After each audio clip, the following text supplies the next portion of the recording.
And a financial reset just means you have to determine who owns what part of the capital that exists in the world. It's going to be very disruptive because for a while you're not going to know who's going to own what. The point is that we're going to have to go back to the base of the pyramid, and then the people with the real money are going to be able to buy the most, and then hire the people and start production again. And from there, gold and silver will stabilize the system. And instead of a tiny, tiny little base, like a very thick, tiny base of gold supporting a huge pyramid, you have a very broad, spread out new base of a much more stable building. Then it makes financial life a lot more stable. The reset is a good thing. I really don't think we have to worry about CBDCs much. Rafi Farber, writing for the Endgame Investor Substack, posits that a true financial reset would necessitate dismantling the current financial pyramid, which is heavily built on derivatives, and starting anew with a foundation grounded in tangible assets such as gold and silver. Historically, investors have turned to these precious metals as a hedge against inflation. When the purchasing power of money erodes due to rising inflation rates, the value of gold and silver tends to increase, making them reliable options for protecting wealth. In the context of modern financial systems, Farber suggests that the introduction of Central Bank Digital Currencies, CBDCs, might occur temporarily. However, he argues that CBDCs are essentially another form of the dollar, albeit a digital derivative. Despite concerns, Farber believes there is no need to fear CBDCs excessively. He contends that absolute economic control by the government could be more practical, citing the historical ineffectiveness and unsustainability of total economic control measures, such as price controls. In the Middle East and Central Asia, nearly two-thirds of countries are exploring the adoption of CBDCs as a means to promote financial inclusion and enhance the efficiency of cross-border payments. Some nations have already implemented cross-border technology platforms to address these issues, with the Buna cross-border payment system, created by the Arab Monetary Fund in 2020, serving as a prominent example. According to a Bank for International Settlement survey, nearly all central banks are researching the potential issuance of a CBDC. The Federal Reserve in the United States is also exploring the merits of a U.S. CBDC. Fed Chair Jerome Powell emphasizes that congressional authorization is required for the Fed to issue a digital dollar. Meanwhile, Fed governors such as Christopher Waller and Michelle Bowman have expressed skepticism about the necessity of a CBDC. Join us as we delve into Rafi Farber's insights. To stay updated with our latest uploads, subscribe to our channel and activate notifications. Thank you. We could have a CBDC for a little bit, but a CBDC is just it's another derivative of the dollar. A reset, you can use that word. That's another word they took from us, right? They keep taking our words. So a reset is a good thing. What they mean by reset is building another layer of the pyramid so they can control us. The higher we are in that pyramid, the more that they control us.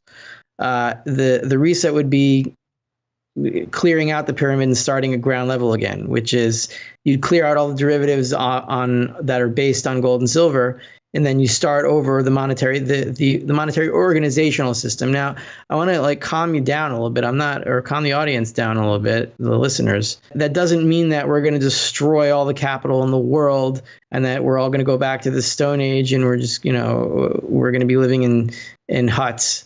That doesn't mean, in a financial reset, nothing physical is destroyed. In a war, things are destroyed, and sometimes you can have war with the financial reset. That does happen sometimes, but it's not it doesn't necessarily happen, right? And the way that I like to think about it, or the way that calms me down, and the way I think is correct, is that what fuels war is money, right? You need money for war. War is expensive.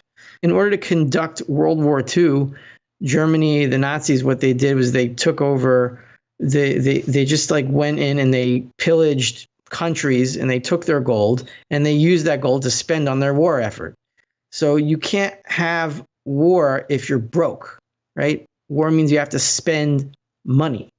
So when we're talking about a reset, we're talking about a financial reset. And a financial reset just means you have to determine who owns what part of the capital that exists in the world. It's going to be very disruptive because for a while you're not going to know who's going to own what. But the point is that we're going to have to go back to the base of the pyramid, and then the people with the real money are going to be able to buy the most, and then hire the people and start production again.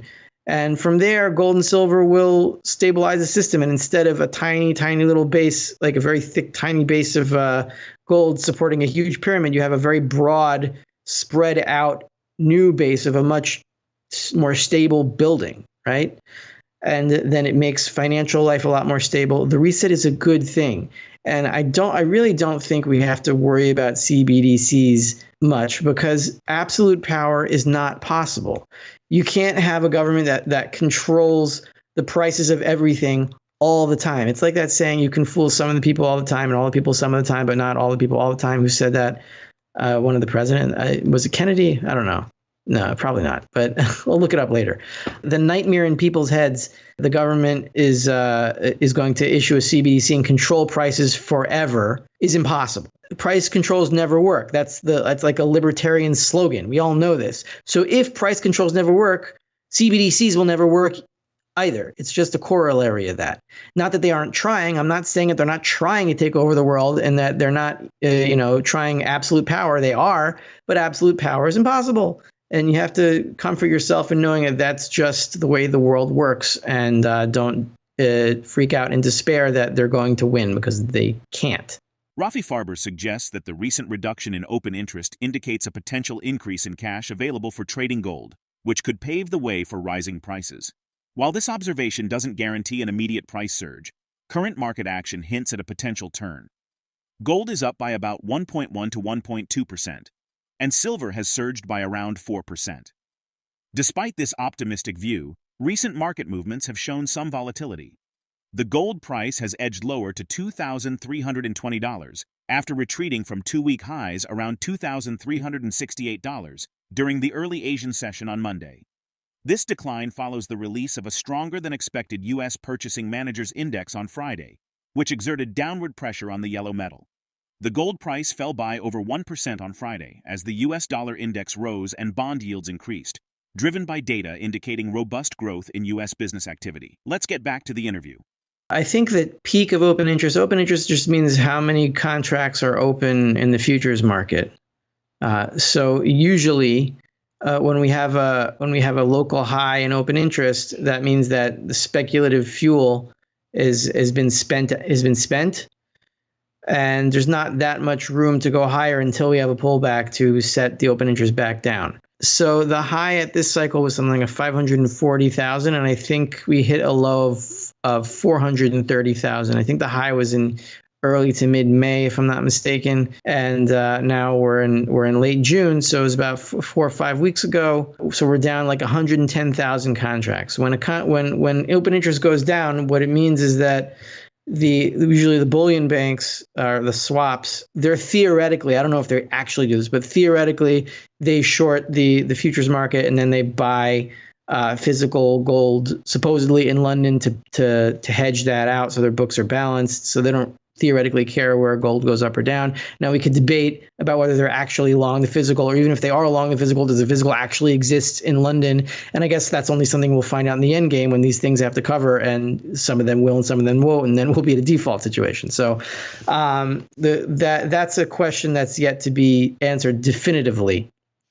But what we have seen is that 110,000 contracts have been closed, which means short positions have been bought back. That means that more cash is available, at least in the gold market, for people who trade it back and forth, for the price to go up again. It doesn't mean that the turn's going to be right now, although if you look at the price action today, maybe it was. I mean, I think last time I checked, it was up 1.2% gold, and silver is up about 4%.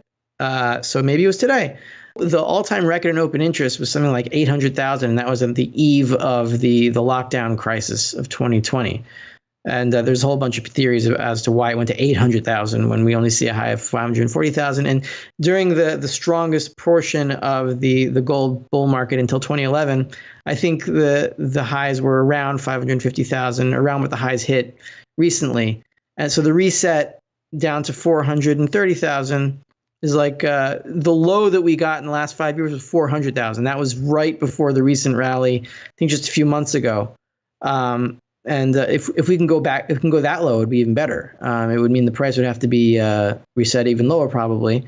But 430,000 is a good number, and it means that I don't think that price can go much lower from here before the next rally starts. In terms of time, could take a few more weeks. It could be now, but you got to be ready for either one.